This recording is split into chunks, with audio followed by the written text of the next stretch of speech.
আজকে আমি আপনাদের ব্যাটারি মিটার সার্কিট কিভাবে বানাতে হয় আমি দেখাবো। এই ব্যাটারি মিটার সার্কিট দিয়ে আপনি যে কোনো ব্যাটারির ভোল্টেজ জানতে পারবেন যে কতটা ভোল্টেজ এই ব্যাটারিতে আছে। আর এই সার্কিট বানাতে গেলে কিভাবে বানাবেন সেটা পুরো এই ভিডিও দেখলে আপনি কিন্তু বুঝতে পারবেন যে কিভাবে এই সার্কিট বানানো হয়েছে। খুব সহজেই কিন্তু বাড়িতে আপনারা এটা বানিয়ে নিতে পারবেন। তো চলুন কিভাবে বানানো হয়েছে এই সার্কিট শুরু করা যাক আজকের ভিডিও। আমাদের ব্যাটারি মিটারটা বানানোর জন্য এরকম 5 কালারের আমাদের এলইডি লাগবে।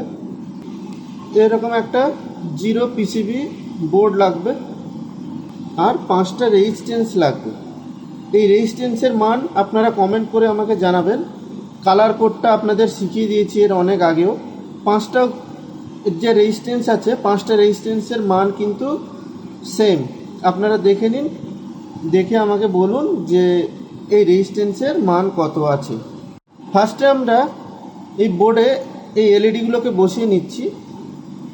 আর এলইডির পজিটিভ আর নেগেটিভ লেগ আপনারা জানেন, তো আমরা সেইভাবে এখানে বসিয়ে নেব। এখানে আমরা পজিটিভ দিকটা বাইরের দিকে রাখবো, এই যে এইভাবে বসাবো।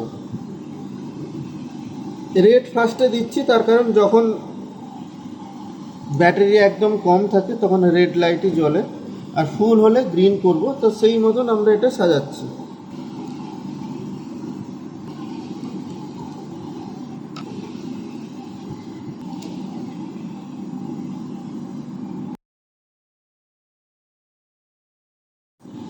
এখানে আমি সব এলইডিগুলো সোল্ডার করে দিয়েছি। এবার আমরা এটাকে লেগগুলো কেটে নিচ্ছি। এই রেজিস্ট্যান্সগুলো এই দুটো যে গ্যাপ আছে মাঝখানে, যে মিডলে যে গ্যাপটা আছে এই বরাবর বসাবো।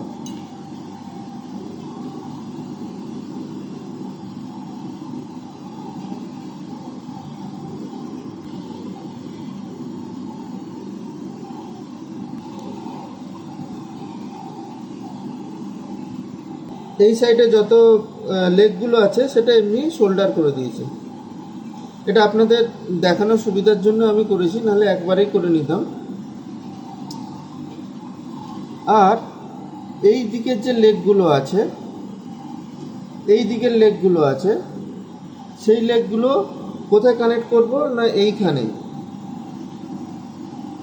এইখানে কানেক্ট করব। আর এলইডির একটা পজিটিভ আর একটা নেগেটিভ যে আছে সেই লেগের সাথে কানেক্ট হবে। এলইডির দুটো পয়েন্ট, এটাও এলইডির দুটো পয়েন্ট। এই দুটো পয়েন্ট একসাথে জয়েন্ট হবে, এই পয়েন্ট থেকে এই পয়েন্ট। আর এই মাঝখান থেকে রেজিস্ট্যান্স হয়ে এখানে আসবে। এই এলইডিগুলো সব সিরিজে কানেক্ট করা আছে, প্লাস মাইনাস করে করা আছে। আর এই প্লাস মাইনাসের যে জয়েন্টটা আছে সেই জয়েন্ট থেকে একটা রেজিস্ট্যান্স হয়ে এখানে আসবে, সেটা গ্রাউন্ডে কানেক্ট হবে। এই রেজিস্ট্যান্সের তলার যে পাগুলো সবগুলো কিন্তু একসাথে কানেক্ট থাকবে, সেটা নেগেটিভ হিসাবে আমরা ইউজ করব। আর একদম শেষের যে এলইডিটা থাকবে সেই এলইডির নেগেটিভ যে লেগটা আছে সেই নেগেটিভ লেগ থেকে এটা কানেক্ট করা থাকবে, এই যে নেগেটিভ লেগ থেকে কানেক্ট করা থাকবে। তো আমি এগুলো শোল্ডার করে নিই। ব্যাটারি মিটার আমার পুরো কমপ্লিট হয়ে গেছে। এবার এইখানে কি করেছি, এই যে এলইডির যে পজিটিভ লেগ আছে সেই পজিটিভ লেগ দিয়ে পজিটিভ ইনপুট দিয়েছি। আর রেজিস্ট্যান্সের যে তলায় প্রতিটা লেগ কানেক্ট করা আছে, পুরোটাই কিন্তু গ্রাউন্ড বা নেগেটিভ, সেটা এটা করা আছে। তো এখানে আমি ব্যাটারি মিটারের সাথে একটা ভোল্ট মিটারও কানেক্ট করেছি, যাতে আপনাদের সুবিধা হয় বুঝতে যে কতটা ভোল্টেজ আর কতটা মিটার আপনারা দেখতে পাচ্ছেন। তো এবার আমরা একটা ব্যাটারি কানেক্ট করে দেখে নিই এটার কতটা ভোল্টেজ বা কতটা পার্সেন্টেজ আছে।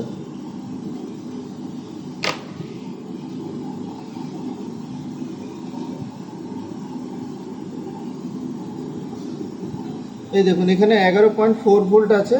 আর এখানে আমার ব্যাটারি লেভেল এতটা পর্যন্ত গেছে। তো এখানে যদি আমি 12 ভোল্ট ইউজ করি তাহলে কিন্তু আমার পুরো লাইটটা কিন্তু জ্বলে যেত। তো এখানে আমি ভোল্ট মিটারও দিয়েছি আপনাদের বোঝার সুবিধার জন্য, আর ব্যাটারি মিটারটা সাইডে দিয়েছি। এবার দেখুন, এটা হচ্ছে 3.5 ভোল্ট।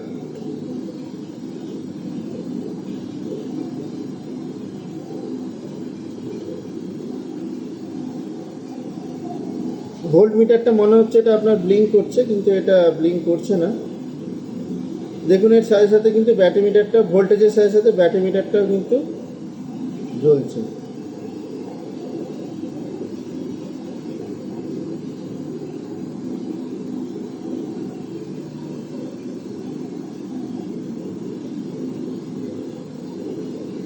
এই গ্রিন লাইট জ্বললো মানে আমার ব্যাটারি কিন্তু ফুল চার্জ। দেখুন 12.6 ভোল্ট, পুরো 12 ভোল্টে কিন্তু আমার গ্রিন লাইটটা চলছে।